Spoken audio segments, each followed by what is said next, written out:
We begin with Hamburger Depot on Nederland Avenue. Inspector Conlin found jackets and aprons hanging on food racks, which is a violation of good hygienic practices. The mayonnaise and chili were not being stored at the proper temperatures, which could lead to illness.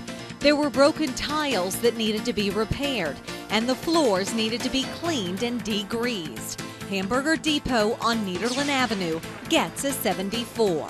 Now on to Mazzio's Pizza on Highway 365 in Nederland. The cooler was not holding the proper temperature and needed to be recalibrated. There was a drip in the pantry from the ceiling onto the food and chemicals. The inspector also found a broken door due to a gasket. Gnats and flies were in the restaurant. The gaskets on the prep cooler needed to be cleaned. The floors and ceilings were dirty and molded. A light was needed in the walk-in. Mazzio's gets a 76. A week later, Inspector Conlin revisited Mazzio's. Some of the problems had been corrected. Food was taken out of its original packaging and needed to be labeled in the walk-in cooler. Gnats were still evident. Mold was found around the soda and ice machine. The roof was leaking and the ceiling tiles needed to be replaced. Light shields were needed in the walk-in.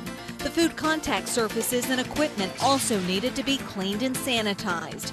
Mazzio's on Highway 365 gets a 77. And finally, Inspector Conlin checks out the Schooner on South Highway 69. Food needed to be labeled. The raw food drawer needs to be on the bottom to avoid cross-contamination. The food contact surfaces needed to be cleaned and sanitized. Mold was found in the ice machine and scoops were left in the food products. The Schooner in Nederland gets an 89.